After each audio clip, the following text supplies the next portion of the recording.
दोस्तों, दीपावली की आप सभी को हार्दिक शुभकामनाएं। जब प्रभु श्री रामचंद्र रावण पर विजय पाकर अयोध्या वापस आते हैं तो अयोध्या नगरी के सभी वासी, सभी लोग उनके स्वागत के लिए पूरी नगरी दियों से सजा देते हैं, दियों से रोशन कर देते हैं। और उसी पर्व पर आज भी हम दिवाली मनाते हैं। मैं सौरभ ठाकरे आप सभी का इस दिवाली के मौके पर स्वागत करता हूँ कहानियां किस्से कविताएं में। आज की कहानी श्री राम पे, आज की कहानी रामायण पे। कहानी का नाम है डायरी ऑफ राम।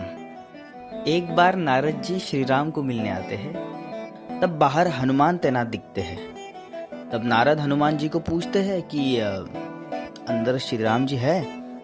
तो हनुमान जी बोलते हैं कि हाँ है, लेकिन वो किसी काम में व्यस्त है। तो नारद जी पूछते हैं कौन से काम में व्यस्त है? तो हनुमान जी जवाब देते हैं कि वो पुस्तक में कुछ लिख रहे हैं। लेकिन नारद जी तो नारद जी हैं, उनके दिमाग में सवाल बहुत आते हैं और उनकी इच्छा उसमें ही रहती है कि बाकी लोग क्या कर रहे हैं। तब नारद जी और सवाल पूछते हैं कि क्या कर रहे हैं, क्या लिख रहे हैं। तब हनुमान जी जवाब देते हैं कि मुझे नहीं पता, आप जाके पूछ सकते हो। उसके बाद नारद जी अंदर चले जाते हैं।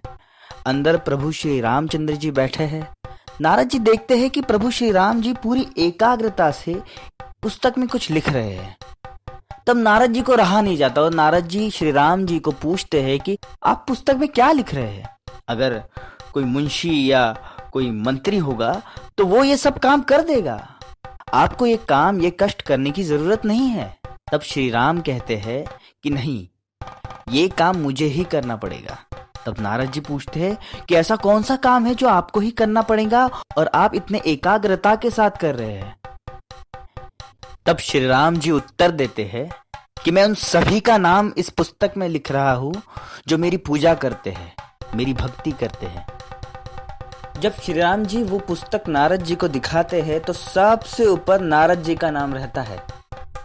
तब नारद जी बहुत खुश हो जाते हैं और वो बाद में हनुमान जी का नाम ढूंढने लगते हैं, पर उन परम भक्तों में हनुमान जी का नाम कहाँ भी नहीं है। नारद जी बाहर जाते हैं और हनुमान जी को कहते हैं कि परम भक्तों में मेरा नाम है सबसे ऊपर, लेकिन आपका तो नाम ही नहीं है। तब हनुमान जी हंस के उत्तर देते हैं, शायद मुझ में वो क्षमता ही नहीं है, लेकिन मैं श्री राम का भक्त हूँ और रहूंगा। हाँ, उनके पास एक दैनंदिनी पुस्तिका रहती है जिसमें वो कुछ न कुछ लिखते रहते हैं। नारद जी के दिमाग में बहुत सारे प्रश्न घूम रहे हैं। उनके स्वभाव के अनुसार उन्हें रहा नहीं जाता। उन्हें सभी प्रश्नों का उत्तर मालूम रहना बहुत ही जरूरी लगता है और इसी वजह से वो फिर से श्री राम जी को अंदर मिलने जाते हैं और उन्हें उनकी उस दैनंदिनी पुस्तिका के बारे में पूछते हैं।